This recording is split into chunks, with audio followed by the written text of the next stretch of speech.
Painted application ધોરણ 6 થી 12ના વિદ્યાર્થીઓ માટે અપડેટ થઈ ચૂકી છે. આ એપ્લિકેશનમાં શું છે? બધા જ વિષયના વિડીયોઝ છે. ગુજરાતની બેસ્ટ ફેકલ્ટી દ્વારા લાઈવ લેક્ચર્સ છે. આઈએમપી પ્રશ્ન છે, ટેસ્ટ સિરીઝ છે અને ગુજરાતના તમામ વિદ્યાર્થીઓ સાથે તમે તમારી કમ્પેરિઝન કરી શકો છો. ગેમિફિકેશન છે અને બીજું ઘણું બધું. તો તમે એપ્લિકેશન ડાઉનલોડ ન કરી હોય તો ડિસ્ક્રિપ્શનમાં લિંક આપી છે. હમણાં જ પ્લે સ્ટોર ઉપર જાઓ અને એપ્લિકેશન ડાઉનલોડ કરો. ઘરે બેઠીને સરસ મજાનું ગુજરાતની જોરદાર ફેકલ્ટી સાથે ભણો, સારા માર્ક્સે પાસ થાઓ. આપણે લાસ્ટ લેક્ચરમાં જે છે એ કંપની સેક્રેટરી આપણે શું કર્યું હતું? શરૂ કર્યું હતું. હવે જો ભાઈ કંપનીના સેક્રેટરી હોય તો કંપનીના સેક્રેટરી બનવા માટે તમારી પાસે અમુક લાયકાતો હોવી જોઈએ. લાયકાતને આપણે કેટલા ભાગમાં વહેંચી હતી? 2 ભાગમાં. એક ગુણો કીધું અને બીજું કીધી એની લાયકાત. એના ગુણ કેવા હોવા જોઈએ, બરાબર, એની પર્સનાલિટી કેવી હોવી જોઈએ, એ બધી વિશે વાત કરી હતી. બીજી શેની વાત કરી હતી? એની શૈક્ષણિક લાયકાતો. ક્યાંય ભણવા ગણેલો કેટલું હોવું જોઈએ, શૈક્ષણિક લાયકાત કેટલી હોવી જોઈએ, એ બધા વિશે આપણે વાત કરી હતી. બરાબર. એના પછી આપણે જે છે આ બધું ડિટેલમાં થોડુંક જોવાનું હતું. એ ડિટેલમાં આઈ થિંક આપણે પ્રમાણિકતા સુધી જોઈ ગયા હતા કે નહીં? બરાબર. હવે આપણે જે છે એનાથી આગળ થોડુંક વધારે જોવાનું છે. બધા પોઈન્ટ્સ જ્યારે મેં સમજાયા હતા આ આપણે સમજી જ ગયા છીએ, પણ હવે જે છે આ પોઈન્ટ્સને આપણે ઇન ડિટેલ સમજવાના છે, એટલે અહીંયા ખાસ ધ્યાન આપજો. બરાબર. ચાલો, પેલું આપણે શું કીધું છે? એનું વ્યક્તિત્વ કેવું હોવું જોઈએ? આકર્ષિત હોય એવું હોવું જોઈએ, પર્સનાલિટી એવી હોવી જોઈએ. જો શું કીધું? સેક્રેટરીએ કંપનીના વિવિધ પક્ષકારો સાથે કામગીરી બજાવવાની હોય છે. બરાબર. અહીંયા ધ્યાન આપો. જો અબ્બાસર જે છે, આપણે અબ્બાસર લઈએ કે ભાઈ અહીંયા આપણે પેન્ટેડ લઈએ, બરાબર, કે ઓનલાઈન આપણે જેટલા પણ ક્લાસરૂમ જોઈએ કે તમારી શાળા કે ગમે એ આપણે જોઈએ, આપણી શાળાના જે શિક્ષક હોય ને, આપણી શાળાના શું હોય, શિક્ષકો હોય કે પ્રિન્સિપલ હોય ને, ઘણા બધા સાહેબ એવા હોય કે એ જ્યારે ખાલી ક્લાસમાં આવે ને, બરાબર, તો આ બધા સીધા બેસી જાય. બરાબર. અથવા તો વાતચીત કરતા હોય તો બંધ થઈ જાય. ઘણા બધા સાહેબની પર્સનાલિટી એવી હોય. ઘણા બધા છોકરાઓ એવા હોય ક્લાસમાં જે બધું તોફાની હોય, જેને નોર્મલ જે છે એ નોર્મલ સાહેબ કે બેન કે તો એને કઈ ફરક પડતો હોય નહીં, પણ જેવા ઓલા સાહેબ આવીને 2 શબ્દ કહી જાય તો એ સીધો બેસી જાય છે. વાય? કારણ કે એવું ટાઈપનું શું હોય છે? વ્યક્તિત્વ હોય છે. વ્યક્તિત્વને આપણે ઇંગ્લિશમાં શું કહીએ છીએ? પર્સનાલિટી કહીએ છીએ ને ભાઈ. બરાબર. તો સેક્રેટરીની જવાબદારી તો ઘણી મોટી છે, અને પહેલાના ચેપ્ટરમાં જોઈ ગયા કે સેક્રેટરીની જવાબદારી નાની મોટી છે નહીં. સેક્રેટરીની જવાબદારી ખૂબ વિશાળ છે. તો જ્યારે આવી વિશાળ જવાબદારી એને સંભાળવાની હોય તો એનું વ્યક્તિત્વ હોય તો એ ટાઈપનું હોવું જોઈએ. બરાબર. તો એમાં શું કીધું છે? એને કયા કયા વ્યક્તિ સાથે ડીલ કરવાની હોય છે? પહેલા શું કીધું છે? Share holder. બરાબર. શેર હોલ્ડર એટલે કોણ? જેણે શેર ખરીદ્યા હોય એને આપણે શું કહીએ છીએ? Share holder. ડિબેન્ચર હોલ્ડર એટલે કોણ? ડિબેન્ચર એટલે શું?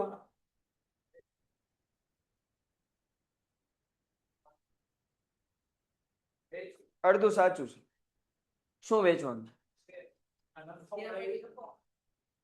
શેરમાંથી નફો મળ્યો એને શું કહેવાય? ડિબેન્ચર કહેવાય. ઓકે. હજી કોઈને આન્સર આપવો છે?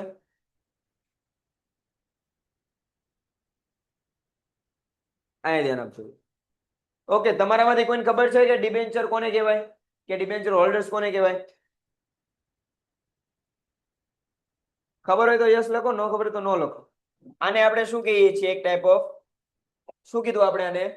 એ મિલકત કોની છે? કંપનીની છે. હવે કંપની શું કરશે? ઈ મિલકતના અમુક શું પાડશે? ભાગ પાડશે. શું પાડશે? ઈ ભાગ પાડશે. આ ભાગ જે છે એ ભાગ ખરીદવા માટે કોને આમંત્રણ આપશે? જાહેર જનતાને કે માણસોને આમંત્રણ આપશે કે આ ભાગ લેવો છે. આ નાના નાના ભાગ એટલે શું કીધું? શેર કીધું. તમે શેર ખરીદ્યો એટલે તમે કંપનીના શું બનો? ને કંપનીના માલિક બનો. શેર હોલ્ડર બનો ને સાથે સાથે કંપનીના તમે શું બનો? માલિક બનો છો. આ આખી વાત થઈ શેરની. એની વાત થઈ શેરની. હવે ડિબેન્ચર અલગ છે. લોન લેવી હોય, લોન, તો કોની પાસે જવાય? કોની પાસે જવાનું હોય? બેંક પાસે જવાનું હોય. પણ કંપની બેંક પાસેથી લોન લેતી નથી. કંપની શું કરે? કોની પાસેથી લોન લે? જાહેર જનતા પાસેથી શું લે? એક ટાઈપ ઓફ લોન લે. ઈ લોન ને શું કહેવાય? ડિબેન્ચર કહેવાય. શું કહેવાય? હવે જ્યારે તમે લોન લેવા જાઓ, બેંકમાં તમે લોન લેવા જાઓ તો એ બેંક તમને પૈસા આપશે, પણ પૈસા સામે તમારે શું દેવું પડશે? જામીન પર કંઈક મૂકવું પડે. જામીન પર હું કંઈક વસ્તુ મૂકવી પડે. તમારી મિલકત હોય, ઘરેણા હોય, જે કંઈ પણ વસ્તુ હોય, તમારે શું મૂકવી પડે? જામીન પર મૂકવી પડે. સમજાય કે ન સમજાય? બરાબર. તો અગેન કંપની એક ટાઈપ ઓફ શું લે છે? તો લોન લે છે તો એને શું કરવી પડશે? જામીન પર કંઈક દેવું પડશે. તો એ જામીન પર શું આપશે? શું આપશે? ઈ મિલકતો આપશે. શું આપે? મિલકતો આપે. લોન તમારે જે છે એ લોન પર શું ચૂકવવાનું હોય? વ્યાજ ચૂકવવાનું હોય. તો ડિબેન્ચર પર તમારે શું ચૂકવવાનું હોય છે? વ્યાજ ચૂકવવાનું હોય ને, કારણ કે તમે એક ટાઈપ ઓફ લોન લીધી છે તો એમાં વ્યાજ ચૂકવવાનું. બરાબર. અને લોન એક અમુક સ્પેસિફિક ટાઈમ માટે નક્કી હોય કે આજીવન ચાલે? કોઈ પણ લોન નો સમયગાળો કેવો હોય? તો ડિબેન્ચર નો સમયગાળો કેવો હોય? નક્કી હોય. 10 વર્ષ માટે ડિબેન્ચર લીધા હોય, મીન્સ કે 10 વર્ષ માટે તમારી પાસેથી મેં શું લીધા? નાણાં લીધા. એ નાણાં જે મેં લીધા છે, બરાબર, એક શેરની પ્રાઇસ 10 રૂપિયા એમ હોય ને, એવી રીતે એમ હોય કે એક ડિબેન્ચર એટલે 1000 રૂપિયા કે 1 લાખ રૂપિયા. એ રીતે તમને ડિબેન્ચર આપે કે આ બેની પાસે 5 ડિબેન્ચર, 4 ડિબેન્ચર એમ. તો એ તમારી પાસે જે નાણાં લીધા છે એમને ટાઈમ ટુ ટાઈમ તેમને શું દેવું પડશે? વ્યાજ ચૂકવવું પડશે. બરાબર. અને જેવો સમયગાળો પૂરો થાય એટલે વ્યાજ સહિતની બધી રકમ તમને શું કરવી પડશે? પરત કરી દે. જેવી રકમ પરત કરે એટલે તમારો ને કંપની સાથેનો સંબંધ કેવો? પૂરો. તો કંપની અને ડિબેન્ચર હોલ્ડર એ બે વચ્ચે લેણદાર ને દેવાદાર નો સંબંધ ઉભો થાય. કોનો ઉભો થાય? આમાં દેવાદાર કોણ બને? ડિબેન્ચર હોલ્ડર શું બને? દેવાદાર બને. અને કંપની એ આ શું કરવાના? પૈસા આપવાના છે. એટલે એ કંપની માટે શું કહેવાય? લેણદાર. ડિબેન્ચર હોલ્ડર માટે એ દેવાદાર છે, પણ કંપની માટે એ કોણ છે? લેણદાર. એને શું દેવાના છે? પૈસા દેવાના છે ને. જ્યારે તમે શેર ખરીદ્યો તો જ્યાં સુધી કંપનીનું વિસર્જન ન થાય ત્યાં લગી કંપનીના તમે માલિક છો. જો તમે શેર ફેરબદલી ન કરતો કે શેર વેચી ન દેતા હો તો જ્યાં સુધી કંપની શરૂ છે ત્યાં સુધી કંપનીના તમે શું છો? માલિક છો. પણ આ એવું છે નહીં. બરાબર.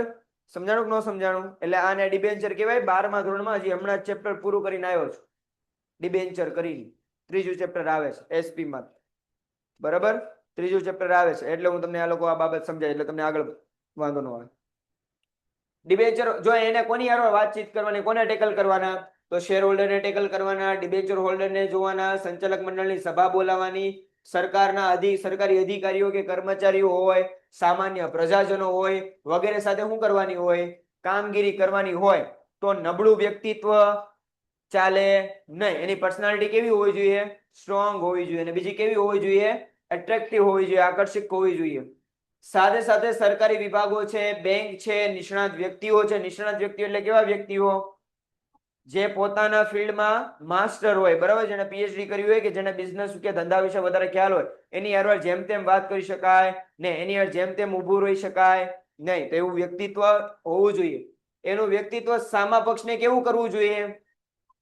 અને તેનું પ્રભાવશાળી અને વ્યક્તિત્વ અને આકર્ષક હોવું જોઈએ. આ બધું તમે જે છે એ તમારા કોઈ પણ સાહેબને કે કોઈ પણ મેડમને ધ્યાનમાં રાખીને તમે જો આ જોવો તો આ પોઈન્ટ તમને સમજાય કે તમારા મેડમ કે સર જ્યારે આવે, કોઈ પણ માથાકૂટ, કોઈ મોટી પ્રોબ્લેમ હોય, અથવા તો તમારી ફેમિલી મેમ્બરમાં કોઈ એવું હશે કે તમારી ફેમિલી મેમ્બરમાં કોઈ પણ એવી મોટી માથાકૂટ કે કઈ ઝઘડા થયા હોય, બરાબર, પણ કોઈક એક વ્યક્તિ એવો આવે, કોઈક પર્સન એવો આવે, બરાબર, જેની પર્સનાલિટી જ એવી હોય કે મોટા મોટા ઝઘડાને તે શાંતિથી શું કરી શકે? સોલ્વ કરાવી શકે. એવી એની શું હોય? પર્સનાલિટી હોય. કેવી પર્સનાલિટી હોય? અટ્રેક્ટિવ પર્સનાલિટી અથવા તો આકર્ષક વ્યક્તિ હોય. સેમ એવું આકર્ષક વ્યક્તિત્વ કોનું હોવું જોઈએ? કંપનીના સેક્રેટરી. કારણ કે એને શેર હોલ્ડર, ડિબેન્ચર હોલ્ડર, સંચાલક મંડળ, સામાન્ય પબ્લિક બધા સાથે એને ટેકલ કરવાનું છે, બધા સાથે એને રહેવાનું છે, કામ લેવાનું છે. એની શું હોવી જોઈએ? તેજસ્વી બુદ્ધિ પ્રતિભા. જેનું કીધું છે શાર્પ ઇન્ટેલિજન્સ. બુદ્ધિ પ્રતિભા કેવી હોવી જોઈએ? તેજસ્વી હોવી જોઈએ. સેક્રેટરીએ રોજબરોજના વહીવટી કાર્ય એટલે નાણાં સાથે સંકળાયેલા, કેની સાથે સંકળાયેલા? નાણાં સાથે સંકળાયેલા. અને બીજા કેની સાથે? જો ભાઈ હજી નાણાંને હેન્ડલ કરવા ઈઝી બને, વ્યક્તિને હેન્ડલ કરવા ઈઝી બનતા નથી. બરાબર? તો માની લો કે કોઈક એવી કઈક પ્રોબ્લેમ્સ આવી છે વ્યક્તિ વચ્ચે, કર્મચારી વચ્ચે, તો એને સોલ્વ કરવા માટે એની પાસે શું હોવી જોઈએ? એક ટાઈપ ઓફ શાર્પ ઇન્ટેલિજન્સ હોવી જોઈએ, તેજસ્વી બુદ્ધિ પ્રતિભા એની પાસે હોવી જોઈએ. સેક્રેટરીએ ધંધા, આર્થિક, ધારાકીય અને નીતિ વિષયક ફરજ બજાવવાની હોય છે. જો ધંધાને જોવાનો, કંપનીની આર્થિક પરિસ્થિતિને ધ્યાનમાં રાખવાની, ધારાકીય એટલે કંપનીના જે ધારાધોરણો હોય કે ભારતના જે કંપની ધારા હોય એને ધ્યાનમાં રાખવા પડે. બરાબર? આમાં કેમ કામ કરવું કે કામ ન કરવું, ઈ શાર્પ ઇન્ટેલિજન્સ ન હોય, બુદ્ધિ પ્રતિભા ન હોય તો કઈ થાય નહીં. બરાબર? એ માટે એની બુદ્ધિ પ્રતિભા તેજસ્વી હોવી જરૂરી છે. બીજું એને શું કીધું છે? નિર્ણય શક્તિ. શું કીધું? જો ભાઈ તરત નિર્ણય લઈ શકતા હોવા જોઈએ. બરાબર? સ્કૂલમાં તમને એમ પૂછે બેટા ટેસ્ટ ક્યારે રાખવી છે, તો કોઈ નિર્ણય જ ન લઈ શકે. બધા કે આજે રાખો, કાલે રાખો, 10 દી પછી એક કામ કરો, આવતા વર્ષે જ રાખજો. ઘણા નિર્ણય લઈ શકે નહીં. બરાબર? પછી માની લો દિવાળીનું વેકેશન આવે, આઈ થિંક તમારી દિવાળીના વેકેશન પહેલા એક્ઝામ આવી જશે. બરાબર? વેકેશન તમારી આવી જાય, બરાબર, તો વેકેશનમાં પાછું કન્ફ્યુઝન. 12માની તૈયારી કરવી, પાકી બુક તૈયાર કરવી કે તહેવાર ઉજવવો કે રજા એન્જોય કરવી, તરત નિર્ણય લઈ શકો નહીં. ન તમે કામ કરી શકો, ન તમે ભણવા પર ધ્યાન આપી શકો. સમજાય? કારણ કે નિર્ણય શક્તિ તમારી એટલી બધી ત્વરિત હોય નહીં. બરાબર? કોઈ કોમ્પિટિશનમાં નામ લખાવવાનું હોય તો 10 થી 15 વાર કેવા આવવું પડે ક્લાસમાં કે કોઈ લખાવવું છે નામ, કોઈ નામ લખાવવું છે, શું લેવા કેવા આવવું પડે? કારણ કે નિર્ણય શક્તિ એટલી બધી છે નહીં. તમે નિર્ણય નથી લઈ શકતા કે મારે આ કામ કરવું કે ન કરવું, આ ભાગમાં રહેવું કે ન રહેવું. બરાબર? પણ આમાં એવું હોવું જોઈએ નહીં. ડિસિઝન કેપેસિટી એનામાં હોવી જોઈએ, નિર્ણય શક્તિ હોવી જોઈએ. કોઈ પણ બાબતમાં ત્વરિત નિર્ણય લેવાનું કાર્ય કેવું છે?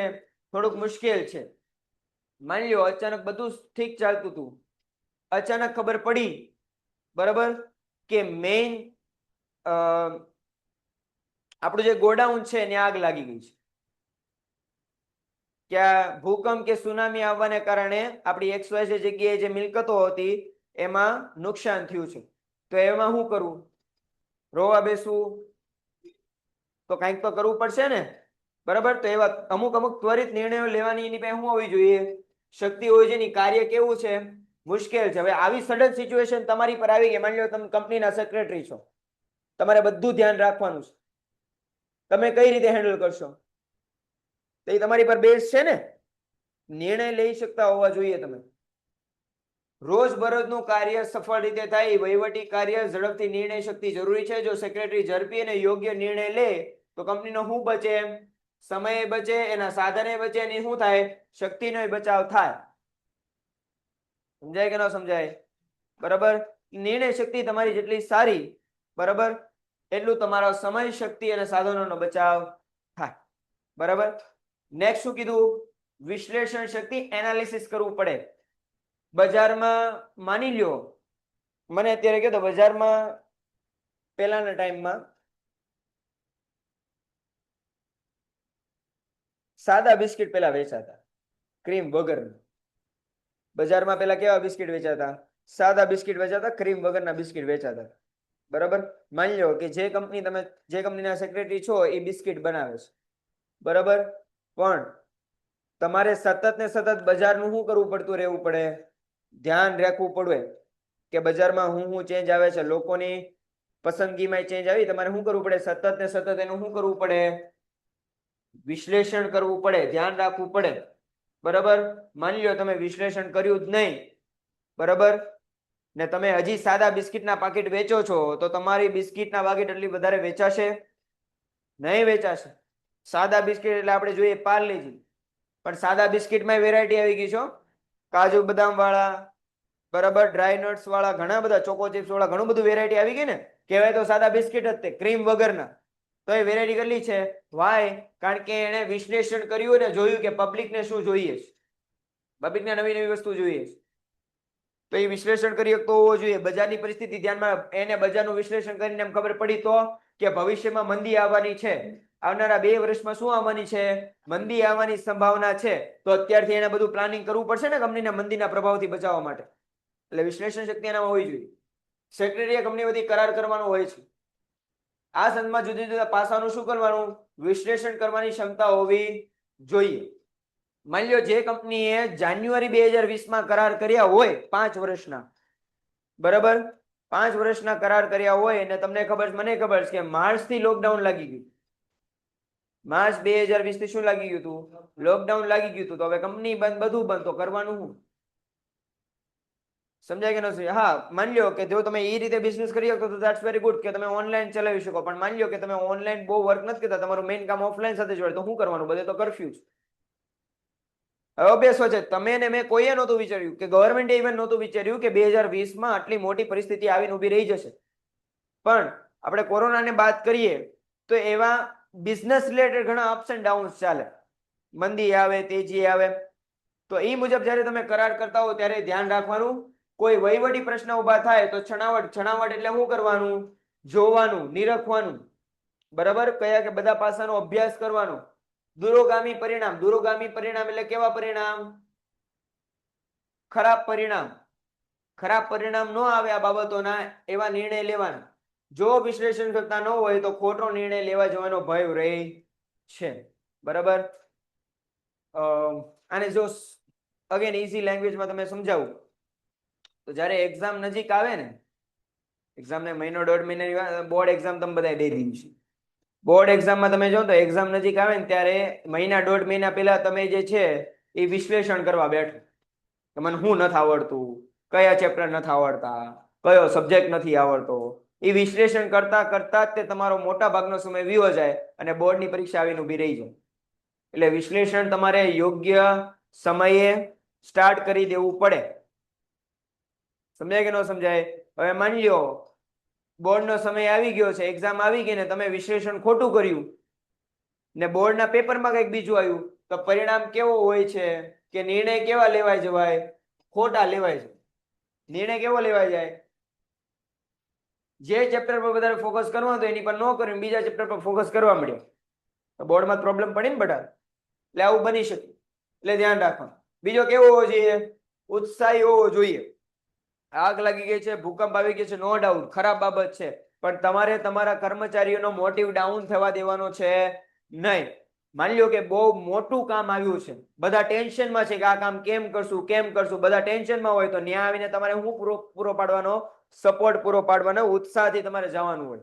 તમે મરેલા ધરેલાની જેમ દોડી આવશો કંપનીમાં તો બીજાને કઈ કામ કરવાનું મન રહેશે નહીં. સમજાય કે ન સમજાય? એમ કીધું છે. ઉત્સાહી સેક્રેટરી અન્ય કર્મચારીઓ માટે કેવો હોય છે?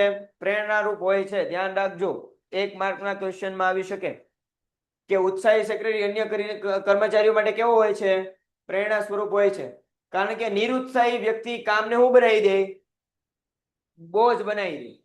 આપણે માની લો કે વાંચવા બેઠા, ગ્રુપ ડિસ્કશન કે વાંચવા બેઠા હોય ને, બરાબર, તો વાંચવા બેઠા એકને ભણવાની ઈચ્છા હોય નહીં, તમારે વાંચવું હોય, બરાબર, તમારે પરીક્ષાનું ટેન્શન હોય, પણ બીજાને વાંચવા દેવું હોય, બીજાને ભણવાનું ટેન્શન હોય નહીં, બીજાને ભણવાની સિરિયસનેસતા હોય નહીં, એની યાર તમે ગ્રુપ ડિસ્કશન કે વાંચવા બેઠા હો ને તો શું થાય? જે ભણવાનું હોય, બરાબર, એમ જ કે આ બધું ભાઈ અઘરું છે, ભાઈ આ તો કાંઈ નહીં થાય, બરાબર, આ તો બધું ચાલ્યા રાખે આમ તેમ. તો નિરુત્સાહી માણસ જે છે કામને શું બનાવી દે? બોજ બનાવી દે, બરાબર. જ્યારે ઉત્સાહી વ્યક્તિ કાર્યને શું બનાવે? સરળ બનાવે. અગર ઓનલાઈન ક્વેશ્ચનમાં પૂછી શકે કે નિરુત્સાહી માણસ અને ઉત્સાહી માણસ કામને કેવું બનાવે છે? તો નિરુત્સાહી માણસ કેવું બનાવે? બોજ. અને ઉત્સાહી માણસ કેવું બનાવી દે? સરળ. તમે જો કોઈ દિવસ જોયો છે ને, જે કામ આ મેં ઘણી બધી વાર એવું ફીલ કરેલું છે કે ઘણી બધી વાર તમે કામ કરતા હો ને, જ્યારે કામ લઈને હાથમાં લઈને બેઠા તમને લાગે આ તો બહુ અઘરું કામ છે, હમણાં નહીં થાય ને એ કામ તમે મૂકી દો, બરાબર. પછી જ્યારે તમે ફૂલ મૂડમાં હો કે હેપી હો ને એ કામ તમે હાથમાં લ્યો તો 5 મિનિટમાં એ કામ તરત પતી જાય. જે આપણે કે આમાં કલાક, 1.5 કલાક, 2 કલાક વહી જશે, બરાબર, એવું થાય. પણ એવું કઈ ખાસ હોય નહીં. સમજાય કે ન? તમને એમ થાય કે આ પરીક્ષાનો ટોપિક તો બહુ અઘરો છે, આ તો પછી વાંચું. પણ જ્યારે મૂડમાં હો ને ત્યારે તમે વાંચવા બેઠો તો 5 મિનિટમાં આખો ટોપિક ક્લિયર થઈ જાય તમને. સમજાય કે ન સમજાય? એ ક્યારે? જ્યારે તમારામાં શું હોય, એક ટાઈપનો ઉત્સાહ હોય, એન્થુઝિયાઝમ હોય, અને ઇંગ્લિશમાં એન્થુઝિયાઝમ કહેવાય. બીજું કેવું રહેવાનું? વફાદાર રહેવાનું. આ તો કંપનીમાં જોબ કરો તોય તે, જીવનમાં હોય તોય હંમેશા કેવું રહેવાનું? વફાદાર રહેવાનું. સેક્રેટરી કંપનીનો મુખ્ય અધિકારી હોવાને કારણે તેની પાસે કંપનીની ઘણી બધી શું હોય છે? સંવેદનશીલ એટલે કહેવાય ને ગુપ્ત માહિતી એની પાસે હોય છે. માટે તેની વફાદારી કેવી છે? જરૂરી છે. કંપનીનો સેક્રેટરી હોય, બધી કંપનીની ખબર પડી ગઈ હોય ને પોતાના રાઇવલને વેચી દે, રાઇવલ મીન્સ કે પોતાની હરીફ કંપનીને બધી ઇન્ફોર્મેશન આપી દે, એવો સેક્રેટરી હોવો જોઈએ નહીં. સેક્રેટરી કેવો હોવો જોઈએ? વફાદાર હોવો જોઈએ. જો હરીફ કંપનીને રહસ્યો આપીને અંગત સ્વાર્થ સાધે તો કંપની ચાલી શકે નહીં. અંગત સ્વાર્થ એટલે હું એમ કહું, મારી પાસે કંપનીના બહુ મસ્ત બધા છે, ઓલા રહસ્યો મારી પાસે આવી ગયા છે, બરાબર, તો હું શું કરું? બીજી જેની રાઇવલ કંપની એને વેચી દઉં. એને વેચું તો આમાં પૈસા કોને મળવાના છે? મને મળવાના છે. એટલે સ્વાર્થ કોનો છે? મારો. કંપનીનું જે થવું હોય થાય, મારે કઈ લેવા દેવા નહીં. એવું હોવું જોઈએ નહીં. તો એવું હોય તો કંપની ચાલી શકે નહીં. બરાબર. એક કિસ્સો કહું તમને. 1900 સાલમાં, 1900 કે 2000 ની સાલમાં કોકોકોલા કંપની છે ને, કોકોકોલા, અને એની રાઇવલ કંપની કોણ? મોટી હરીફ કંપની પેપ્સી. કોકોકોલાની રાઇવલ કંપની કોણ? પેપ્સી. તો કોકોકોલામાં કામ કરતી એક બેનને કોકોકોલા કેમ બને ને હજી સિક્રેટ છે, કોઈને ખબર નથી કે કોકોકોલાનું ફોર્મ્યુલા શું, કોકોકોલા કેમ બને એ હજી કોઈને ખબર છે નહીં. એ સિક્રેટ છે, એ કંપનીનું સિક્રેટ છે. એક દિવસ એક બેનને, ત્યાં કામ કરતા બેનને એ સિક્રેટની શું પડી ગઈ? ખબર પડી ગઈ કે આ કોકોકોલા કેમ બને છે. તો એને પેપ્સીને શું કર્યો? મેસેજ કર્યો, ઈમેલ લખ્યો કે ભાઈ મારી પાસે શું છે? કોકોકોલા કંપનીના આવા ગુપ્ત રહસ્યો છે જેથી તમને ફાયદો થઈ શકે. મને $1 લાખ આપો. મીન્સ કે એક કે 5-6 મિલિયન ડોલર એને માંગ્યા હતા, રકમ ભૂલાઈ ગઈ મને. એ મને આપો તો હું તમને રહસ્ય શું કરી દઈશ? વેચી દઈશ. પેપ્સીએ શું કર્યું હશે? પેપ્સીએ શું કર્યું હશે? પેપ્સીએ શું કર્યું? ના પાડી દીધી. પેપ્સીએ શું કર્યું ખબર છે? પોલીસ કમ્પ્લેન કરી દીધી બેન સામે. પેપ્સીએ શું કરી દીધી? પોલીસ કમ્પ્લેન કરી દીધી. ને પેપ્સીએ પછી પોતાનું સ્ટેટમેન્ટ બહાર પાડ્યું. પેપ્સીએ એમ કીધું, અમે એકબીજાના પ્રતિસ્પર્ધી છીએ, પણ આવી રીતે અમારે સ્પર્ધા કરવી નથી. સ્પર્ધા કરશું તો હરકી રીતે કરશું, આવી એકબીજાને છેતરીને સ્પર્ધા કરશું ને. એ બેન અત્યારે જેલમાં છે હજી. સમજાય કે ન સમજાય? બરાબર. એટલે જો આવી રીતે કોઈ દિવસ કરવાનું નહીં. કંપનીના અંગત રહસ્યો તમારી પાસે હોય તો કોઈ બીજાને વેચવાના નહીં. બરાબર. પણ જો પેપ્સી કંપની છે ને, એનું પોતાની એક સ્વાભિમાન છે કે પોતાના અમુક રૂલ્સ છે, એ રૂલ મુજબ ચાલે, એ રૂલની બહાર ચાલે નહીં. ને તો એ ધારે તો પેપ્સીના એ સિગરેટ ખરીદી લે ને, એ સિગરેટ એની પાસે આવી જાય તો પેપ્સી કોકોકોલા કંપની છે એને તો હાવ પડી ભાંગે ને. કોકોકોલા કંપનીને તો આખા વિશ્વમાંથી કાઢી નાખે એટલી એની પાસે પાવર આવી જાય. એવું કરી શકે જ ને, તો એનો પ્રોફિટ કેટલો બધો થાય? સમજાય કે ન સમજાય? વિચાર્યો ને એટલો બધો પ્રોફિટ થાય, પણ એને પ્રોફિટ ને જોયો ને, એને પોતાના સિદ્ધાંતોને જોયા, એને પોતાના શું જોયા? મોરલ્સ ને જોયા. એટલે તો જીવનમાં તે ગમે ત્યારે તમે આવી રીતે રહ્યો, હંમેશા કોઈ પણ પર્સન સાથે, પોતાની ફેમિલી સાથે, તો જે જગ્યાએ કામ કરો છો ત્યાં હંમેશા કેવું રહેવાનું? વફાદાર રહેવાનું. સમજાય કે ન સમજાય? એમ. એક બીજું શું હોવું જોઈએ એની પાસે? આત્મવિશ્વાસ હોવો જોઈએ. સેક્રેટરી જે કાર્ય કરે નિર્ણય, આત્મવિશ્વાસ હોવો જોઈએ. એને જ ખબર ન હોય કે આ લેવાય કે ન લેવાય નિર્ણય. એ જ પોતે કે ભાઈ શું કરવું? ભૂકંપ આવ્યો છે તો. આત્મવિશ્વાસ કઈ હોય નહીં. આત્મવિશ્વાસ મુજબ શું લેવાના? નિર્ણય લેવાના. આ છે તો આ કરવાનું જ છે ભાઈ. સમજાય કે ન સમજાય? માની લ્યો કે ભાઈ આમાંથી કોઈકને વર્ક આપ્યું હોય કે ભાઈ કાલે જે છે એ તમારે કોઈ સ્પેસિફિક પર્સનને કામ આપ્યું હોય કે બહેનોએ રંગોળી કરવાની છે, બરાબર, કે ભાઈઓએ જે છે એ સુશોભનનું કાર્ય કરવાનું છે ક્લાસરૂમમાં, બરાબર. તો જ્યારે હું કામ આપું ત્યારે બહેનો આત્મવિશ્વાસથી હા ન પાડે, બરાબર, તો ઓબ્વિયસ વાત છે એમ સમજી જવાનું કે એમનામાં એ કાર્ય કરવાનો રસ છે નહીં. ભાઈઓ ના પાડે તો ભાઈઓમાં એ કાર્ય કરવાનો રસ છે નહીં, બરાબર, કારણ કે એ પોતે જ નથી નક્કી કરી શકતા કે અમે રંગોળી કરી શકશું કે નહીં કરીશું. એમનામાં આત્મવિશ્વાસ છે નહીં. ભાઈઓને જ નથી કરી ખબર પડતી કે અમે ડેકોરેશન કરી શકશું કે નહીં કર્યું. આત્મવિશ્વાસ નથી. આવું કંપનીના સેક્રેટરી તરીકે ચાલે નહીં. એટલે જ્યારે કંપનીના સેક્રેટરી હો ત્યારે તમારામાં નિર્ણયમાં શું હોવું જોઈએ? આત્મવિશ્વાસ જોઈએ. તે જે કામગીરી કરશે તેમાં સફળતા મળશે તેવો શું હોવો જોઈએ? આશાવાદી હોવો જોઈએ. જે મેં અત્યારે કામ કર્યું છે, જે મેં અત્યારે કોમર્સ ફિલ્ડ લીધી છે, બરાબર, આગળ જતા મને એનો ફાયદો થશે ને થશે. કેમાં? મારા કરિયરમાં. એવો એક ટાઈપનો શું હોવો જોઈએ? એટીટ્યુડ, આત્મવિશ્વાસ હોવો જોઈએ, બરાબર, કોન્ફિડન્સ હોવો જોઈએ. હોજે ન હોવો જોઈએ? બીજા 10 માણસ ભલે એમ કે ભાઈ કોમર્સ થી કાંઈ ન થાય, કોમર્સ થી કાંઈ ન થાય, પણ તમારામાં એક ટાઈપ શું હોવો જોઈએ? આત્મવિશ્વાસ હોવો જોઈએ. એક ટાઈપનો શું હોવો જોઈએ? ઉત્સાહ હોવો જોઈએ કે ભાઈ કોમર્સ લીધું છે, પણ કોમર્સ થી મને આગળ જતા ફાયદો થશે ને થશે જ તે, બરાબર. બીજા એમ કે કોમર્સમાં કઈ લેવા જેવું નથી, આર્ટ્સ લેવાય, સાયન્સ લેવાય, બરાબર, તો તમે તમારો આત્મવિશ્વાસ કેવો થઈ જાય? ડાઉન થઈ જાય. તેમ હાલે નહીં. તમારો આત્મવિશ્વાસ કેવો રાખવાનો? મજબૂત રાખવાનો. બીજું શું કીધું છે કે આત્મવિશ્વાસ ધરાવતો સેક્રેટરી વહીવટી ગુચો સરળતાથી ઉકેલી શકે છે. કઈક પ્રોબ્લેમ આવી છે તો એનામાં કોન્ફિડન્સ હોય તો એ બધી પ્રોબ્લેમ ને સોલ્વ કરી શકે, બાકી સોલ્વ કરી શકે નહીં.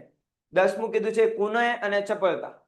ચપળતા જ સેક્રેટરી પાસે કાયદાકીય જટિલ બાબતો સમજવાની.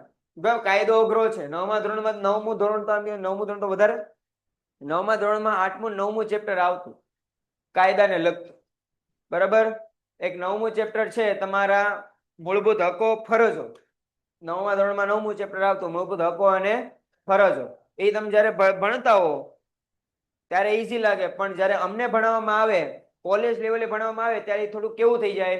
અઘરું થઈ જાય. કારણ કે એમાં કલમ લાગે, કયો અમેન્ડેન્ટ, કયો જે છે એક્ટ હતો, એ બધું લાગે. તો એમાં એક્ટ, વર્ષ બધું તમારે યાદ રાખવું પડે. સમજાય કે ન સમજાય?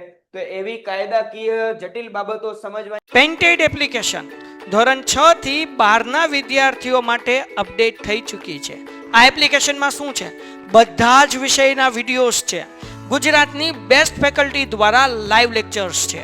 આઈએમપી પ્રશ્ન છે, ટેસ્ટ સિરીઝ છે, અને ગુજરાતના તમામ વિદ્યાર્થીઓ સાથે તમે તમારી કમ્પેરિઝન કરી શકો છો.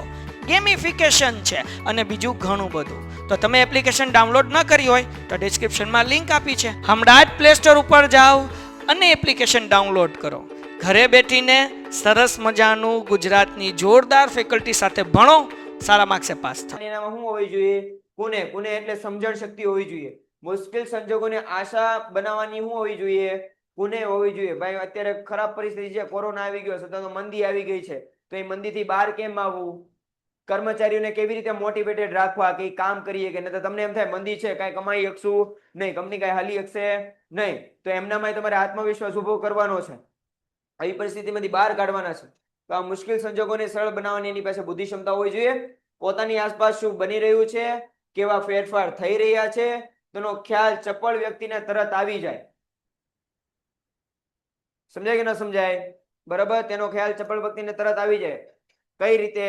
માની લ્યો કે ભાઈ ઈ કંપનીમાં આવ્યો, એન્ટર થયો, જોયું તો કર્મચારીઓ એટલા બધા ઉત્સાહથી કામ કરતા નથી. એમના મોઢા પર કોઈ, મોસ્ટ ઓફ ના મોઢા પર જે છે એ દુઃખ છે, મોસ્ટ ઓફ ના મોઢા પર ટેન્શન છે.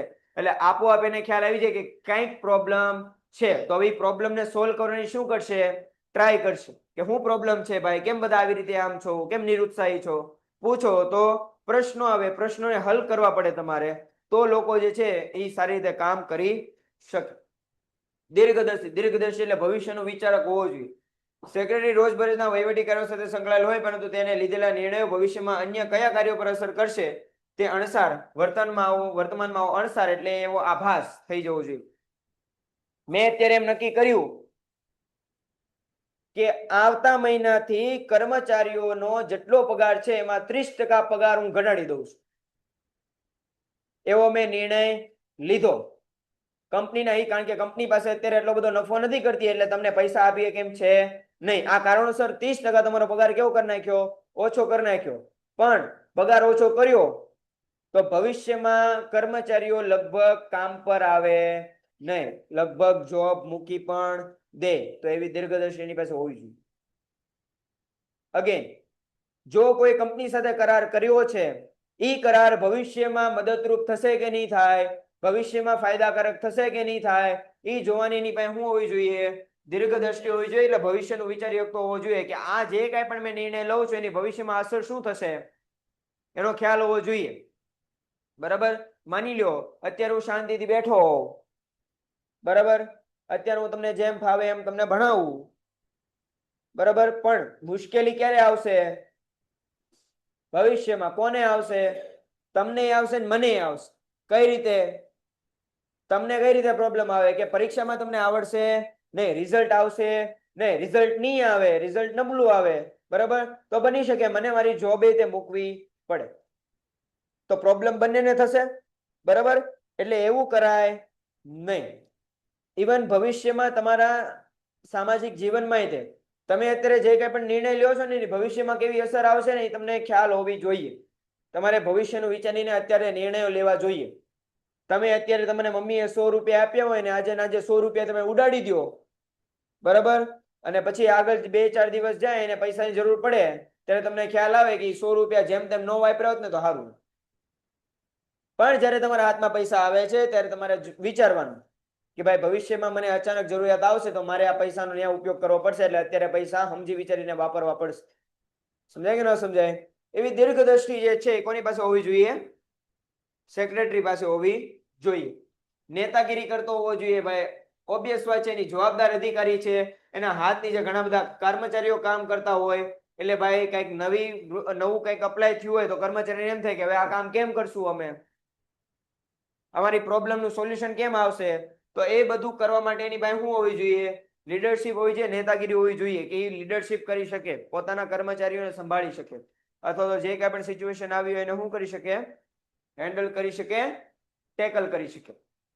આ તમામ હતી એની સેક્રેટરીના શું કીધા હતા? આ બધા ગુણો હતા, બરાબર? 3 મિનિટ આપું છું, શાંતિથી એકવાર જોઈ જાઓ સેક્રેટરીના ગુણો. કઈ ન સમજાય તો મને પૂછું, ઓનલાઈન ને ઓફલાઈન. સેક્રેટરીના ગુણો 3 મિનિટ આપું છું, શાંતિથી જોઈ લો. ન સમજાય તો પૂછો, નહીતર પછી આપણે શરૂ કરીએ સેક્રેટરીની લાયકાત. દવે પ્રજાપતિ બેનનો એવો ક્વેશ્ચન છે, બાકી વાંચજો. દવે પ્રજાપતિ બેન ને સોરી દવે પ્રગતિબેન, માફ કરજો. પ્રગતિબેન નો ક્વેશ્ચન એવો છે કે છણાવટ એટલે શું? છણાવટ એટલે બટા કે ભાઈ ઘણી બધી બાબતો હોય એમાંથી તમારે જે કોઈ પણ પ્રશ્ન આવ્યો હોય તો એ બાબતને તમારે સોલ્વ કરવી પડે, એ બાબતને તમારે ઝીણવટપૂર્વક એનો અભ્યાસ કરવો પડે, બરાબર? માની લો કે ભાઈ એવો એક કેસ આવ્યો છે કે તમારી કંપનીમાં નાણાંની કોઈ ઉચાપત કરી છે કે નાણાંની ગેરરીતિ કોઈ હાજરી છે, બરાબર? તો ઓબ્વિયસ વાત છે, જે નાણાં અધિકારી હોય એને પહેલા પકડવામાં આવે. નાણાં રિલેટેડ કોઈ પણ પ્રોબ્લેમ થયું હોય તો પહેલા કોને પકડે? એ નાણાં અધિકારી એને પકડે, બરાબર? જેને આપણે સીએ કહીએ એને પકડે, બરાબર? પણ ખરેખર પ્રોબ્લેમ જે છે એ કોઈક બીજાએ કરી હોય, સમજાય કે ન સમજાય? તો એ પ્રોબ્લેમ કોઈ બીજાએ કરી હોય તો તમારી બધી બાબતોનો અભ્યાસ કરીને એમાંથી બધું છાણવું પડે. છાણવું ઇન ધ સેન્સ કે આપણા મમ્મી જ્યારે ઘઉં છાણે ને ત્યારે જે સારા અને જે સારા ઓલા કહેવાય ને મોટા દાણા વાળો હોય ને એ ઉપર રહી જાય, બાકીના જે કાકરા ને એ બધું ક્યાં આવી જાય? નીચે આવી જાય, બરાબર? એવી જ રીતે તમારે બધી પરિસ્થિતિ, બધી બાબતો જે તમારી પાસે પ્રૂફ આવ્યા છે એ બધાનો તમારે શું કરવો પડે? અભ્યાસ કરવો પડે, અને એમાંથી બધી બાબતોનો તમારે શું કરવું પડે? ધ્યાન દોરવું પડે, અથવા તો ધ્યાનમાં તમારે લેવી પડે. એ જે રિલેટેડ જે પ્રશ્ન આવે એ રિલેટેડ બાબત હોય તો એને છણાવટ કરવું કહેવાય, બરાબર? કે બધી બાબતોનો અભ્યાસ કરીને જે સાચી બાબતો છે, જે બાબત પર વધારે ફોકસ કરવાનું છે એ બાબત પર તમે ધ્યાન કેન્દ્રિત કરી શકો. કંપનીમાં રોજબરોજના ઘણા બધા કેસ આવતા હોય, ઘણી બધી પ્રોબ્લેમ્સ આવતી હોય, તો એ પ્રોબ્લેમ્સ માંથી કઈ પ્રોબ્લેમ પર વધારે ધ્યાન દેવું, કઈ પ્રોબ્લેમ જે છે એ મેજર પ્રોબ્લેમ છે, એ છણાવટથી તમે કરી શકો. સમજાય કે ન સમજાય? બરાબર? એને છણાવટ કહેવામાં આવે છે. હજી ન સમજાણું હોય તો પૂછો, સમજાઈ ગયું હોય તો યસ લખો.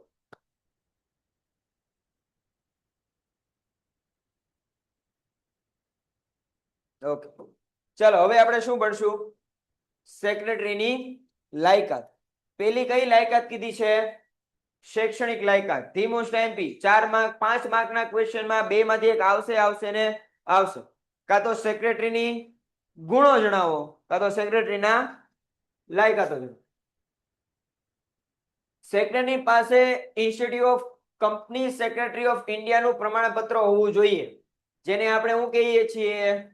CS ની ડિગ્રી હોવી જોઈએ, બરાબર? બીજી રીતે કહીએ તો તે કંપની ધારાની જોગવાઈ મુજબ સેક્રેટરી હોવો જોઈએ. કંપની ધારાની જોગવાઈ મુજબ સેક્રેટરી કોને કહેવાય? જેની પાસે એનું સર્ટિફિકેટ હોય, TA નું સર્ટિફિકેટ. એટલે ફૂલ ફોર્મ કીધું છે institute of company secretary of India.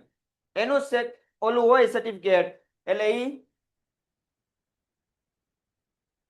Company secretary હોય શકે. નાદારી એટલે એવું છે, બરાબર, માની લ્યો મેં કોઈની પાસે 1 લાખ રૂપિયા લીધા હતા, બરાબર, મેં કોઈની પાસે 1 લાખ રૂપિયા લીધા હતા, મને એમ હતું કે ભવિષ્યમાં હું જે કમાઈશ એના આધારે હું 1 લાખ રૂપિયા આગળ ચૂકવી દઈશ, પણ બન્યું એવું કે મને સતત ખોટ થઈ અને હું ભવિષ્યમાં નાણાં ચૂકવવા માટે સમર્થ છું નહીં, મારી પાસે પૈસા છે નહીં, તો હું કોર્ટમાં જઈશ, કોર્ટમાં જઈને એવું સાબિત કરીશ કે હવે મારી પાસે કઈ પૈસા છે નહીં, હું મારા લેણદારોને પૈસા ચૂકવવા માટે અસમર્થ છું, ત્યારે મને કોર્ટ કેવો જાહેર કરશે? નાદાર જાહેર કરશે અને નાદારી કહેવાય. આ ઉપરાંત કાયદાની ડિગ્રી તેનો દસ્તાવેજ બનાવને કાયદાના ઘડતરમાં મદદરૂપ બને છે. સીએસની ડિગ્રી હોય એટલે તમારે કઈ રીતે કરાર બનાવો, કઈ રીતે કરાર ન બનાવો, એ બધી બાબત શું કરેલી હોય છે? શીખવેલી હોય છે. બરાબર, સમજાણું કે ન સમજાણું? બીજું શું હોવું જોઈએ એની પાસે? હિસાબી વ્યવસ્થાનું જ્ઞાન. હિસાબ કેમ રાખવો, બરાબર, કારણ કે અલગ અલગ બધા વિભાગોના હિસાબ કિતાબ આ તે બધું રાખવું પડે ને એને, તો હિસાબ કેમ રાખવું એ રીતે જોવાનું. કંપનીના હિસાબો વ્યવસ્થિત રાખવા જોઈએ, કારણ કે જ્યારે વર્ષ પૂરું થશે, વર્ષ ક્યારે આપણું થાય? નાણાકીય વર્ષ 31/3. 31/3 પૂરું થાય એટલે આપણે શું દેવું પડશે? રિટર્ન ભરવો પડશે, ટેક્સ ભરવો પડશે. એ ટેક્સ એના આધારે નક્કી થશે? આપણા હિસાબોને આધારે નક્કી થાય. હિસાબો પ્રોપર હશે તો ટેક્સ કેટલો ભરવાનો કેટલો ન ભરવાનો ખબર પડશે. એટલે હિસાબો વ્યવસ્થિત રાખવાના, કાયદા મુજબ રખાય. એટલે કાયદા એટલે કંપનીનો કાયદો છે, બરાબર, ધંધાનો કાયદો છે, અને બીજો કેનો?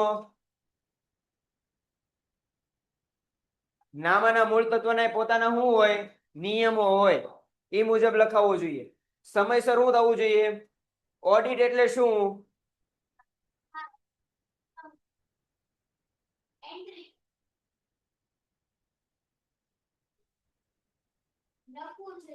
પ્રયત્ન સારો પણ નથી હજી આ પ્રોપર આન્સર નથી. ઓડિટ એટલે શું ખબર છે? ઓડિટ એટલે એવી વસ્તુ, જો સાંભળો, માની લ્યો તમે વર્ષના અંત આવી ગયો છે, 31/3 નજીક છે, અને તમારે શું ભરવાનો છે? ટેક્સ ભરવાનો છે, વાર્ષિક હિસાબો તૈયાર કરવાના છે.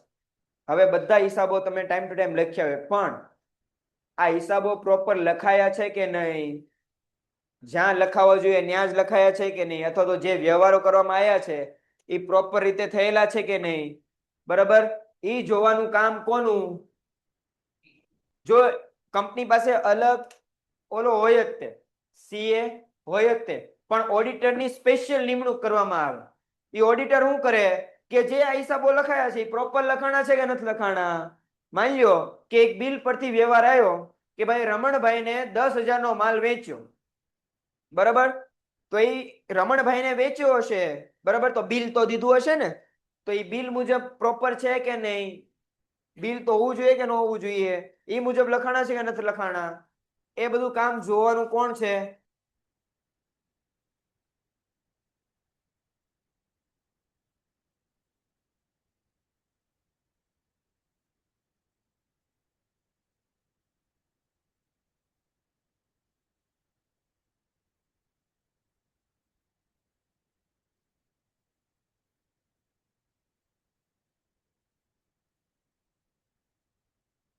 ચાલો, તો શેર હોલ્ડર સમક્ષ વાર્ષિક હિસાબ શું કરી શકો? તમે રજૂ કરી શકો, બરાબર. વાર્ષિક હિસાબમાં ભૂલ હોય તો શેર હોલ્ડરને શું દેખાડવાના? શેર હોલ્ડર એમ કે છે ભાઈ વાર્ષિક હિસાબ લાવો તો કંપનીનો શું નફો કરે છે, કારણ કે અમે અમારા શું રોક્યા છે? પૈસા રોક્યા છે. સમજાય કે ન સમજાય? બરાબર. આ બધું ત્યારે શક્ય બને જ્યારે તેની પાસે હિસાબી વ્યવસ્થાનું કેવું હોય? પ્રાથમિક જ્ઞાન હોય કે જ્ઞાન હોય, ખબર હોય હિસાબો કેમ લખવાના, કેમ નહીં લખવાના, હિસાબોને તૈયાર કઈ રીતે કરવાના. હવે શું છે? કાર્યાલય સંચાલનનું જ્ઞાન. કાર્યાલયનો વડો કોણ છે? સેક્રેટરી. અગેન વન લાઇનર ક્વેશ્ચનમાં એમસીક્યુ માં પૂછાવા લાયક બહુ સરસ એમસીક્યુ છે કે કાર્યાલય, કંપનીના કાર્યાલયનો મેઇન વડો કોણ છે? હેડ કોણ છે? સેક્રેટરી. એટલે કોને કયું કાર્ય આપવું, કયા કયા વિભાગો વચ્ચે શું રાખવું પડે? સંકલન. સંકલન એટલે જોડાણ રાખવું પડે. મને એમ કહો તો ઉત્પાદન વિભાગ અને ખરીદ વિભાગ એકબીજા સાથે જોડાયેલા છે કે નથી જોડાયેલા? બરાબર. હવે માની લો ઉત્પાદન વિભાગને જ ખબર ન હોય કે કયો કાચો માલ મંગાવવાનો છે તો શું કરવાનું? ખરીદ વિભાગને ખબર નથી કે કયો કાચો માલ જરૂરી છે તો એ કઈ દી ખરીદી કરશે નહીં કરે તો ઉત્પાદનમાં પ્રોબ્લેમ પડશે. એટલે બે વિભાગો વચ્ચે શું રાખવાનું છે? સંકલન રાખવાનું છે. તેની પાસે કાર્યાલયનું સંચાલન મીન્સ કે સંચાલનનું જ્ઞાન હોવું જોઈએ. મેનેજમેન્ટ કરતા એને આવડવું જોઈએ. એટલું જ નહીં, રોજબરોજના કાર્યાલય સંચાલનમાં ઉભા થતા પ્રશ્નોને ઉકેલ લાવવો પડે. ભાઈ ડેઈલીના પ્રશ્નો આવે તે જીવનમાં આવે, કંપનીમાં આવે. જાગ હોય એટલે પ્રશ્નની શરૂઆત થઈ જાય. સમજાય કે ન સમજાય? એમ કંપનીમાં દરરોજ ને દરરોજ આમાં નાના મોટા પ્રશ્નો આવતા હોય. એ પ્રશ્નોને સોલ્વ કરવાનું કામ ત્યાંનું હોવું જોઈએ. એટલે એની પાસે સંચાલકીય જ્ઞાન હોવું જોઈએ. સભા સંચાલન મીટિંગ કેમ બોલાવવાની એનું જ્ઞાન હોવું જોઈએ. જેમ તેમ મીટિંગ બોલાવાય નહીં. પેરેન્ટ્સ મીટિંગ બોલાવો એમ કંપનીના સંચાલક મંડળની મીટિંગ બોલાવો એમ હાલે નહીં. સમજાય કે ન? એટલે જ તેની પાસે એની ડિગ્રી માંગી છે. CS ની. એનું આખું નામ institute of company secretary of India. કારણ કે એમાં આ બધું શીખવાડવામાં આવે. બરાબર? આમને એમ નો હાલે. કંપની સેક્રેટરી સંચાલક મંડળની સભા હોય, શેર હોલ્ડરની સભા રાખવી પડે, ડિબેન્ચર હોલ્ડરની સભા રાખવી પડે, લેણદારો વગેરેની સભા ભરવાની હોય છે. આ સભા ભરતા પહેલા, સભા દરમિયાન અને સભા પછી, મીટિંગ પહેલા, મીટિંગ વખતે અને મીટિંગ પછી જુદી જુદી ફરજો બજાવવાની હોય છે. મીટિંગ પહેલા શું કામ કરવાનું, મીટિંગ ક્યાં રાખવાની, મીટિંગમાં કઈ કઈ બાબતે ચર્ચા થશે, મીટિંગ કોના માટે રાખી છે, લેણદાર, શેર હોલ્ડર, ડિબેન્ચર હોલ્ડર કોની માટે મીટિંગ રાખી છે, મીટિંગની જગ્યા ક્યાં રાખવી, બરાબર? એ બધું નક્કી કરવાનું. હવે મીટિંગ દરમિયાન શું ધ્યાન રાખવાનું? બધી મિનિટ્સ લખવાની. મીન્સ કે આ જે સભા અત્યારે થઈ છે, બરાબર, એમાં કઈ કઈ બાબતો પર ચર્ચા થઈ છે, બધાએ પોતપોતાના પોઈન્ટ ઓફ વ્યૂ શું કર્યા એની મિનિટ્સ રાખવાની. બરાબર? પછી એને શું જોવાનું? આ મીટિંગ પૂરી થઈ જાય પછી કે ભાઈ શું નિર્ણય આવ્યો, જે નિર્ણય આવ્યો હોય એ અમલ કરવાનું કાર્ય, એ બધું કોનું છે? સેક્રેટરીનું છે. બરાબર? એટલે જો શું કરવાની, પેલા બધાને નોટિસ દેવાની કે ભાઈ મીટિંગ છે, આવી જજો. એ નોટિસ દેવાનું કામ એ કોનું? સેક્રેટરીનું. એજન્ડા ઇન ધ સેન્સ કે મીટિંગમાં કઈ કઈ બાબત વિશે ચર્ચા કરવાની છે એનું રીતે એને લિસ્ટ આઉટ કરવાનું. મિનિટ્સ લખવી એટલે મેં હમણાં કીધું એમ કોરમ, પ્રોક્સી અંગેની જોગવાઈનું પાલન થાય. જો પ્રોક્સી એટલે શું, જો અહીંયા ધ્યાન આપો. માની લો કે હું શેર હોલ્ડર છું, મારી તબિયત સારી નથી એટલે હું શેર હોલ્ડરની મીટિંગમાં જઈ શકું એમ છું નહીં, તો હું મારી વતી મારા પપ્પાને મોકલું કે મારા ભાઈને મોકલું કે મારા મમ્મીને મોકલું, તો એ મારી વતી શું છે? કોરમ કે પ્રોક્સી છે. બરાબર? અને કંપની ધારા મુજબ કંપનીની સંચાલન સભાનું શું હોવું જોઈએ? એની પાસે જ્ઞાન હોવું જોઈએ. પછી શું હોવું જોઈએ? ભાઈ ખાલી કંપનીના કાયદાનું જ્ઞાન હોય એમ હાલે નહીં. બરાબર? કઈ કઈ કંપનીના કાયદાનું હોવું જોઈએ? જો પેલું શું કીધું છે? ભારતીય કરાર કાયદો. બીજો કોનો? સેબીનો. માલ વેચાણનો કાયદો. માલ વેચાણ પર કયો ટેક્સ ભરવાનો થાય, કયો ટેક્સ ભરવાનો નહીં થાય એની એને શું હોવી જોઈએ? ખબર હોવી જોઈએ. Stamp duty act, provident fund એનો કાયદો, જામીનગીરી અંગેનો કાયદો, વેટ અંગેનો કાયદો. વેટ એટલે એક ટાઈપ ઓફ ટેક્સ છે, બરાબર, જે પરોક્ષ રીતે લેવાય. Service tax. આ કાયદાની વિશે શું હોવી જોઈએ? જાણ હોવી જોઈએ. જાણ ન હોય તો હાલે નહીં. એમ વિવિધ પ્રકારનું ધારાકીય જ્ઞાન જો સેક્રેટરી પાસે હોય તો જ થઈ શકે. બાકી કંપની જે છે એ કાનૂની મુશ્કેલીમાં ફસતી નથી જો આવું જ્ઞાન હોય તો. બાકી કઈક ને કઈક કાનૂની દાવ પેચમાં જોડાઈ જાવ.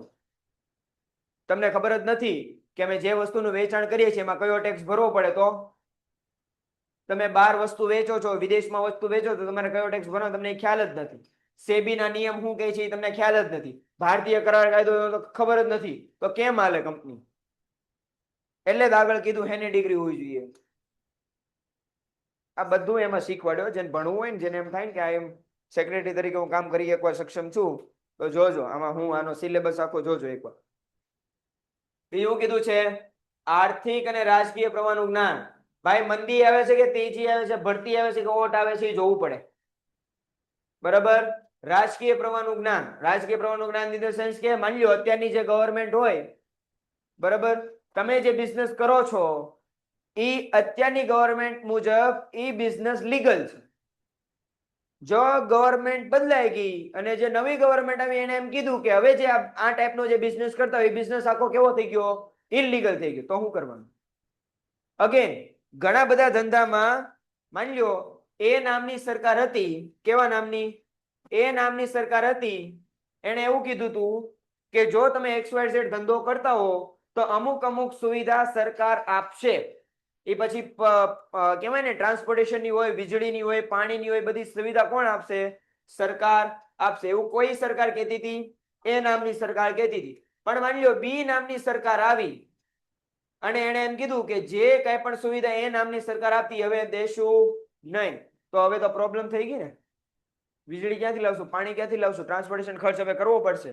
તો એ બધા પ્રોબ્લેમ્સને સોલ્વ કરવા માટે એની પાસે કયું આર્થિક અને રાજકીય પ્રવાહ મીન્સ કે અત્યારે કઈ રીતે બધું ચાલે છે એનું શું હોવું જોઈએ? એની પાસે નોલેજ હોવું જોઈએ, જ્ઞાન હોવું જોઈએ. કંપની સમાજમાં અસ્તિત્વમાં આવે છે. કંપની ક્યાં કામ કરે છે ભાઈ? સમાજમાં કે આસમાનમાં કે સૌર્યમંડળમાં કે સૂરજ ઉપર? કંપની ક્યાં કામ કરે? ને સમાજમાં બે ટાઈપના પ્રોબ્લેમ આવે. કયા? સૌર્યમંડળમાં તો વાંધો જ નથી, ન્યાઓ તો ચિંતા નથી, પણ તમે ક્યાં કામ કરો છો? સમાજમાં કામ કરો છો, એટલે ધ્યાન રાખવાનું. ને સમાજના વિવિધ પક્ષકારો સાથે સંકળાયેલી છે. સેક્રેટરી વર્તમાન પ્રવાહથી માહિતગાર રહીને પલટતા પ્રવાહોથી વાકેફ થાય. જો પ્રવાહ પલટાઈ ગયો, મંદી હવે હતી, હવે તેજી આવી ગઈ, તો હવે કામ વધારે કરવું પડશે. બરાબર. બીજું કીધું માર્ગદર્શન આપીને કંપનીના લાભદાયી પરિસ્થિતિ શું કરીએ કે નિર્માણ કરીએ. કે જો કંપનીના સેક્રેટરીને એમ ખબર પડી ગઈ હતી કે ભવિષ્યમાં જે છે મંદી આવવાની છે આવા કારણોસર, તો એ અત્યારથી પગલા લેશે તો મંદીના સમયે તે કંપનીને શું થશે? લાભદાયી પરિસ્થિતિનું નિર્માણ થાય. કંપની તોય પ્રોફિટ કરશે ભાઈ, કારણ કે એને પહેલેથી જ આ બાબતને જોઈ લીધી કે મંદી આવવાની છે અને અત્યારે એ રીતે કામ કરતા હતા એટલે અત્યારે કોઈ પ્રોબ્લેમ આવતી નથી. બરાબર. સમાજમાં પ્રવર્તમાન આર્થિક અને રાજકીય પ્રવાહનું પણ ચોક્કસપણે અસર કરે છે. મેં કીધું એમ કે આ રાજકીય પ્રવાહ પલટાઈ જાય, ખાલી સરકાર બદલાઈ ગઈ તો એ કંપનીને અસર કરે. બરાબર. સમજાય કે ન સમજાય? એવી રીતે. ચાલો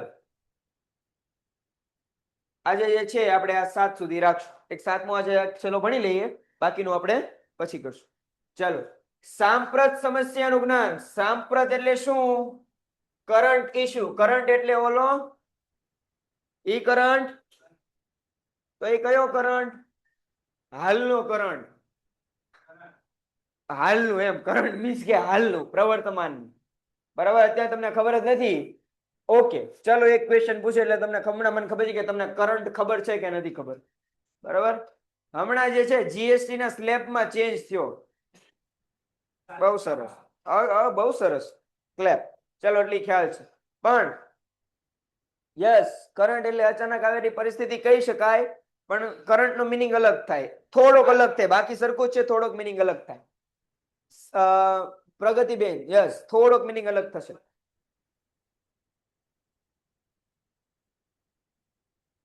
એક એવી વસ્તુ હતી જેની પર પેલા ટેક્સ લાગતો, જીએસટી લાગતો, પણ હવે જીએસટી નથી લાગતો. એની પર કઈ વસ્તુ હતી?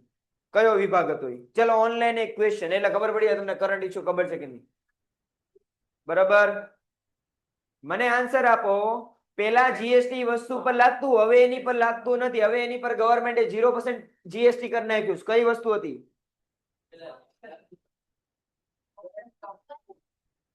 ચલો ફટાફટ આન્સર આપો. વસેક. હા વસેક ના હતા, પણ એ વસેક ના ટકામાંથી 0% એક વસ્તુ એડ આવી ગઈ.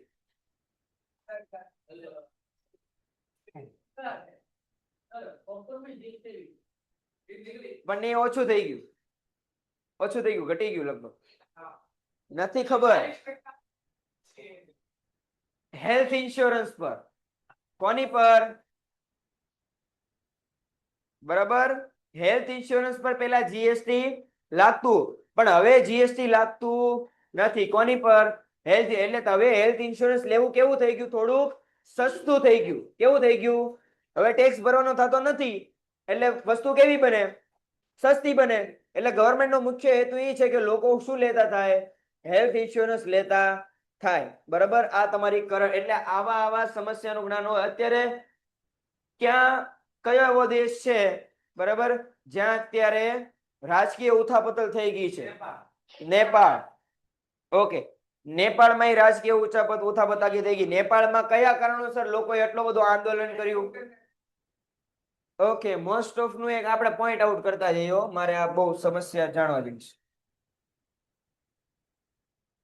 ભાઈ એક વસ્તુ કીધી હેનીના કારણે ભાઈ આપણે કહીએ કે સોશિયલ મીડિયા જે હતું એ કેવું કરી નાખ્યું, બંધ કરી નાખ્યું. બીજું શું છે? યસ, કરપ્શન આપણે કહીએ. બીજું સમજાવ.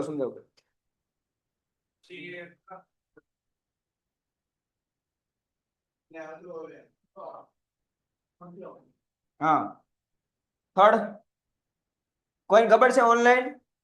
યસ, આલિયાબેન, સરસ, નેપાળમાં.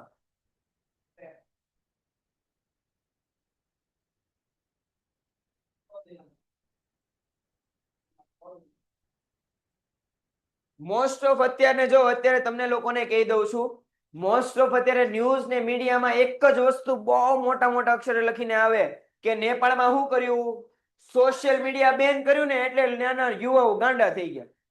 ન્યાના યુવાઓને સોશિયલ મીડિયા બંધ કર્યું ને એટલે ન્યાના યુવાઓએ ન્યાના પ્રધાનમંત્રીને જે છે મારી નાખ્યા, પ્રધાનમંત્રીની વાઇફને જે છે મારી નાખી, બરોબર, ન્યાની સંસદને સળગાવી દીધી. બધાને એવું છે, પણ ખરેખર ઈ વસ્તુ છે નહીં, ખોટી વસ્તુ છે. ખરેખર રીઝન આ છે નહીં. મેઇન રીઝન શું છે? કરપ્શન ઇન ધ સેન્સ કે શું કે બધા કામમાં કાંઈક ને કાંઈક રીતે પૈસા દઈને બધા કામ થઈ જાય છે. કાંઈક ને કાંઈક રીતે પૈસા દઈને લોકોને સારી નોકરી નથી મળતી, લોકોને રહેવા માટે સારું ઘર નથી, ભણેલા ગણેલા હોવા છતાંય તે નોકરીની કાંઈ છે નહીં. નેપાળના લોકોનું આર્થિક પરિસ્થિતિ બહુ ખરાબ થઈ ગઈ છે, પણ ત્યાંની સરકાર આમાં કાંઈ ધ્યાન દેતી નહોતી, બરાબર. એટલે આ લોકોએ પ્રોટેસ્ટ કરવાનું સ્ટાર્ટ કર્યું. પ્રોટેસ્ટ કરવાનું સ્ટાર્ટ કર્યું ને કે આંદોલન, આપણે કે આંદોલન શરૂ કર્યું ને એટલે ઓબ્વિયસ વાત છે, તમારે બધાને ભેગા કરો હોય તો સોશિયલ મીડિયા થ્રુ ભેગા કરશો ને, મેસેજ નાખીને, બરાબર. તો સોશિયલ મીડિયા થ્રુ આંદોલન આગળ ન ચાલે એટલે હું બેન કર્યું, સોશિયલ મીડિયા એટલે બેન કર્યું કે ભેગા કરી શકે નહીં. તો ન્યાના લોકોને વધારે ગુસ્સો ચડ્યો કે હવે તમે અમને ભેગા નથી કરવા દેતા, તમે સોશિયલ મીડિયા પર બેન મૂકી દીધું, અમને તમે અમારો આવાજ શું કરો છો? દબાવો છો. શું કરો છો તમે? અમારો અવાજ દબાવો છો. અમારી સમસ્યાને સાંભળવા માટે તમે તૈયાર છો નહીં. એટલે પછી એ લોકોએ ઉગ્ર આંદોલન કર્યું. સોશિયલ મીડિયા મેઇન રીઝન નથી. કરપ્શન, લેક ઓફ જોબ એટલી બધી ત્યાં છે નહીં. એટલે જો હંમેશા જે વસ્તુ દેખાય એ સાચી હોય નહીં. છાપામાં તે મોટા મોટા અક્ષરે એક જ વસ્તુ લખેલી આવી છે, હું બેન કર્યું. મને એકવાર મારો મગજ એ ફરી ગયો કે એવા તે કેવા નોજવાન કે સોશિયલ મીડિયા બેન થયું તો ગવર્મેન્ટ આખી પલટાવી નાખી. પછી જ્યારે આપણે ડિટેલમાં બધી બાબતો જોઈ ત્યારે ખબર પડી કે સોશિયલ મીડિયા તો પછીનું કારણ છે. મેઇન કારણ તો ઘણા વર્ષોથી આ છે, કરપ્શન, જોબ અવેલેબિલિટી છે નહીં. ઘણા બધા વર્ષોથી આ બધું ચાલે છે આંદોલન. ધીરે ધીરે અત્યારે ઉગ્ર બન્યું, બરાબર. પણ બધાને એવું લાગે સોશિયલ મીડિયા બંધ કર્યું એટલે, પણ ખરેખર વસ્તુ છે નહીં. એટલે અગેન આને શું કરીએ આપણે? છણાવટ કરી. શું કરી? છણાવટ કરી. સમજાય કે ન સમજાય? કયા બેન હતા? પ્રગતિબેન, બરાબર. છણાવટ હવે ખબર પડી ને કે આ નેપાળનું આપણે એમ હતું કે ભાઈ હું છે સોશિયલ મીડિયા બેન એટલે આંદોલન, પણ એમ કઈ છે નહીં. ત્યાંની ઘણી બધી સમસ્યાઓ જે છે એના કારણે આ બધું થયું છે. ચલો આજના લેક્ચર માટે આટલું. આઈ હોપ સમજાણું હશે. મળીએ આવતા લેક્ચરમાં. બોય. કોઈને કઈ ક્વેશ્ચન છે? કોઈ એક જણો જઈને પૂછ્યા અમને કોને છૂટવાનું છે? જેને ક્વેશ્ચન છે હોય તો યસ લખો, નો તો નો લખો, એટલે આપણે પતાઈએ.